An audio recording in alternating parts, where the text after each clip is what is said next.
Dadating pa si Doc Mal. Para kasi kami. Ba't ka pinalis kanina?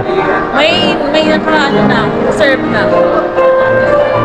Ayun yata, yung si kuya. Pagkatanggal, iba tayo. Yan o, meron o.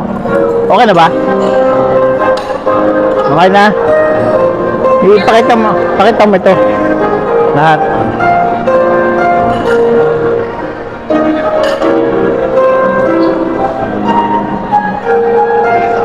Good afternoon, mga Kuya Love Love. Magandang hapon.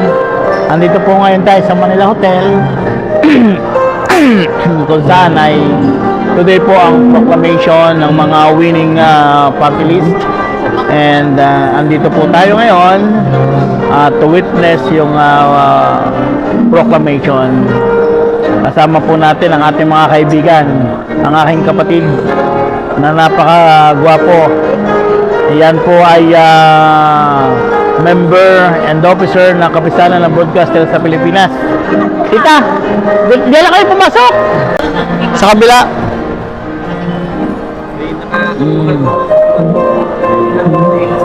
Nga. Upo ka muna, tita. Upo ka muna din eh. Good afternoon. Yan. Nakita mo si tita. Kasama po natin ang pinakamagandang babae, direktor ng MTRCB, dating artista na mas maganda pa sa Miss Universe. Ayan. Maganda yung naka-ano tayo, naka-live, tita. Unexpected. Kwento-kwentuhan lang. Say hi. Salamat. Ano yan? Mike. Yung mic. Inagay natin sa ilalim. Tita, kaibigan ko sa media po. Nga po. Si director po siya ng kapisanan ng mga broadcaster sa Pilipinas. Ay, Apo, asawa ko kay ni Dr. Bibi Mike Villarama. Aragon. Happy birthday! Sige. Ano ba? Sabi mo, action. Action? Yes, sir. Action. Ito po, pinakikilala ko sa inyo ang aking mahal na kapatid, best friend, at siya po ay napakahusay. Bukod sa kanyang taglay na talino, ay may taglay pa rin kagandahan. Napapansin ninyo, hindi naman halata sa kanya na siya ay 26 years old. May experience sa ano, Tanong pagkaluman ninyo, grabe, galing. Ako nagpapasalamat kasi Yeah. ako ay napabilang dito sa grupo ni Kong Mila Magsaysay. At dahil sa alam nyo, itong time na to sa buhay ko, kasi naikwento nga ni Kong Mike na this is supposed to be my, what do I do? What is my life after retirement? Yun. Kasi sabi ko nga, itong time na to sa buhay ko, this is already my payback time. Kasi ang pinagdaanan kong tulay sa buhay ko ay nagsimula ako bilang artista. Pagkatapos dahil sa pag-aartista, nakuha akong board member ng MTRCB. Ngayon, naka-18 years ako dyan na walang patid, tuloy-tuloy. Na ako na mismo ang nag-retire dahil ang gusto ko, i-devote ko na ang aking buhay, life after retirement. Ako 79 years old na ngayon. Sa Hindi pa halata. servisyo. Sa servisyo naman. Parang yung blessing ko noon, mai-bless ko naman dito sa mga nakatatanda. At ako'y masayang-masaya dahil ang naging channel of blessing ko ay si Kong Mila Magsaysay. At dahil sa kanya, lumawak ang dami ng aking mga kaibigan at number one na dito, si Governor Mike Camacho ng Eagles. Napaka-inspired na inspired ako sa sipag niya at akin talaga siyang kinikwentang parang one of my best friends in the office of Kong Mila Magsaysay. Maraming salamat ha. You're very much welcome, tita. And for the information po ng ating mga kaibigan, sambayan ng Pilipino, kami po ay nagsiservisyo. Gusto ko lang po ipaliwanag sa inyo na walang hinihinging anumang kapalit. Kumbaga, mahal namin ang taong bayan and lalo na po ang mga matatanda nating kababayan. Kami po ay 24 hours na maglilingkod at gagawin po namin yung best na maibigay ang mga pangangailangan ng ating mga matandang kababayan. Teka Salamat nga muna. ng marami kay Ma'am Mila. Maputol ko lang ang kanyang sinasabi. Alam nyo, talagang unang kita ko pa lang sa kanya. First time tayo nag-meet.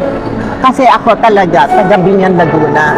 At siya naman ay taga Batangas at Santa Rosa. Para bang yung lukso ng dugo ay nakapagpalapit sa amin sa isa't isa. Yeah. Pareho pa Totoo kami yan. Makata. Okay? Yes, siya yung Makata ng Bulacan at ako naman ang Binyan din, Makatang Batanggenyo. Ayan. Makata Si Tita kasi. Tess, Okay. para po sa kaalaman ng lahat. Nakakatuwa po siya. Isa siyang talaga nagiging inspiration ko kasi alam nyo, tingnan naman ninyo, batang-bata, very strong and very healthy. Yung kanyang mukha parang 26 years old. Wala pa pong salamat, doktor. Galing po yun sa surgery. Galing pa ng surgery pero Hindi yung na katarata. yung katarata pero kita mo lalong gumanda. Tinanggal lang na konti lalo pang gumanda. Yun po mga kababayan at kami po ay naririto bilang magkapatid, magkaibigan at magkasama sa paglilingkod dito sa ating United Senior Citizen Party List at kami patuloy na maglilingkod. At naging bunga ng aming pagtulong kay Kong Mila, lalo kaming napalapit sa isa't isa. Ngayon, tayo ay pamilya. Yes. Yes? Yes na yes. Kami Yes. po ay isang pamilya na maglilingkod sa taong bayan kasama ang aming mahal na ina at mas lalo pa namin pagbubutihin ang paglilingkod at mas lalo namin gagalingan ang ika nga po ay pakikipag-ugnayan sa ating gobyerno, lalo na po sa pagsusulong ng mga batas para sa mga benepisyo, karapatan at yun pong kinakailangang makuha ng ating mga sambayan ng Pilipino na mga nakatatanda ay kailangan po nating may pagkaloob. So kami po ay hindi hihinto, hindi kami titigil kasama ang aming mahal na congresswoman na makipag-ugnayan sa gobyerno upang makapaglingkod at maibigay sa ating mga kababayan ang tamang serbisyo. Yun po ang ating gagawin at alam ko po na ito ay kami magtatagumpay. Siyempre, kapag nandyan kayo, ay magtatagumpay kami. Kaya sana, suportahan din po ninyo ang ating mahal na party list, ang United Senior Party Citizen List. Party. Marami po At salamat. siguradong magtatagumpay ito sapagkat nasa likod po namin palagi ang ating Panginoon Diyos. That's Yeah. why whatever we do to glorify God. Kaya basta nandiyan si Panginoon, sigiging success tayo. Yes, Maraming opo. salamat po. Alam nyo po, tama po si Tita. Kasi wala man kaming ganong kayamanang Wala naging dala-dala, pero sobra pa sa ginto, alam naman ang aming puto. Yun po ang aming ipinaglaban sa mga kasama natin na ika nga ay wala man tayong ganong mga material na bagay, pero yung pagbusian, di ating na puto tumitigil. ay busilak sa pagmamahal, pagbibigay at pagpapatawad. Ganon po kami. At yun po ay patuloy namin gagawin hanggang sa huling sandali ng aming buhay habang kami nandito sa ibabaw ng lupa. Napakasarap po ang maglingkod sa kapwa na may takot sa Diyos, may pagmamahal sa Diyos. Dahil kung paano mo mamahalin ang Panginoon, syempre, gano'n natin mamahalin ang ating kapwa. Kaya kailangan natin magmahal unang-una sa Panginoon at para malaman natin kung paano natin mamahalin ang ating mga kababayan. Salamat at magandang hapon po sa inyong lahat, mga ka-United. Kuya Love, we love you. Again. Thank you po. Hindi pa ba tayo pupunta? Alam mo ba yung kaibigan ko taga... naman pala. Alam mo kung hindi lang ako mesa. Kaya sila, Bilyarama. Hindi, gusto kong pumunta doon sa namatay sa naiya na bata. Awang-awa ako doon. Si Ma'am pinakasama ko na dati. Saan? Maaaring nga. Matay Lusaria. Bakit? Director ba? Producer. Producer din yan. Ano, 9, mga 2006 hanggang 2009. Balik-balik ka, ABS at saka GMA. Ano mga Hindi ko lang kilala ko. Kaya ako naman hindi big, hindi naman ako yung, mga nanay lang ako ng mga bida. Ako po pagka nasa set, mga katulad yung kausap. Ha? Mga katulad yung kausap. Pag nasa set, kayo yung mga Mas katulad okay pa kayo mga kausap kaysa dun sa mga artista. ang pinag-uusapan ni Toro, may bagong ganito, may Oo. Ako naman late bloomer din ako dyan sa pag-artista. Sabi ko nga, di ba kanikwento ko, bakit daw ako nag-dream na maging artista?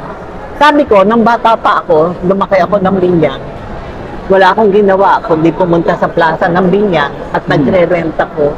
Yung bang mga comics na 5 centimos Kaya nga. for rent, Hiwaga, Aliwan, Filipino Comics, Wakasan, wag lang tik-tik-tik. Wag lang tik. At dahil doon, nagdasa akong maging artista. Naging Kaya nanay naman naman ako ngayon. nila Aga Bulak, yan, nila, si Chris Aquino. Chris Nanay Aquino. ako sa Mano po. Ako'y mahilig din sa comics ng araw. Oo nga. Pero ngayon, ako makita ng senador, ay kinukuha ang number ko at ako isasama niya sa pelikula. Gusto niya ako. Si Senador Lito Lapid. Si ano, si Pare, putang ina. Matagal na kitang hinahanap. Sabi ko, pakatatandaan mo. Nakapagpuno na sila. Dapat yan ang kalusin. Nakakatawa sa akin, no? FPJ. kahirap mo magpuno na ngayon ng sana. Aba, may 20 pesos. Palagi na kulang.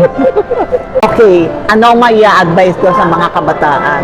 Okay, palagi niyong ire-respeto at mamahalin ng mga nakatatanda sa buhay niyo. Kasi kung wala sila, walang magbibigay sa inyo ng tunay na yung good Filipino values and culture. Sila ang foundation ng inyong lipunan, ng inyong tahanan. Hindi kayo magiging kayo kung wala ang mga matatanda. At huwag mong kakalimutan, kayo'y tatanda rin. Kaya kung ano man po ang inyong nakikita sa mga lola nyo, lolo, magiging ganon din kayo sa pagtanda ninyo. Kaya dapat mahalin ating matatanda, ating mahalin. Salamat ba? Para magandang hapon, mga Kuya Lablab. Ang akin lang pong may advice para sa ating mga kabataan. Alam nyo, sobrang mahal namin kayo. Kami na mga nakatatanda bilang inyong ama, kuya, Senior citizen. ate. So, kung kayo ay ika nga po ay sa papalaki, sa paedad, ang akin po sanang may papayo sa inyo, sanayin ninyo ang inyong sarili na gawing tama ang lahat ng inyong ginagawa. Magkaroon man ng pagkakamali is tolerable lang, konti lang. At ang pinakamaganda na i-develop ninyo ay ang inyong karakter. Hindi sa kung ano ang meron kayo sa buhay nyo. Hindi sa kung anong yaman na meron kayo na siya nyo ipagmamalaki. Hindi po. Yan ay temporary lang. Ang kailangan ninyong pagbutihin ay ang inyong karakter, ang inyong ugali, sapagkat yan ay priceless. Walang halaga, walang katumbas na halaga ang pagiging isang mabuting tao.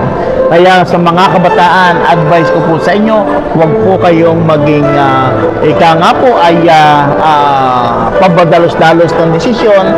Pag-aralan po ninyong mabuti ang inyong sasabihin kung ito man po ay nakakasakit or na ika nga nakakatuwa. So, kailangan lahat ng bagay ay pag-iisipan muna. At congratulations sa ating mga mahal na kabataan na ika nga po ay may mga magandang pananaw sa buhay. At doon naman po sa mga kabataan na lumaki na ika nga mararangya, pakamahalin ninyo at ang inyong sarili at gawin ninyong tama ang inyong magiging desisyon sa inyong buhay para kayo tularan at maging silbing huwaran ng ating taong bayan. Sa mga kabataan, we love you. Sana mahalin ninyo rin ang mga nakatatanda sapagkat kami ang daan sa tungo sa ikabubuti ng lahat. At alam ko na kami ay inspirasyon ng nakararami. Kaya saludo sa inyong lahat. Mahal namin kayo, mga kabataan.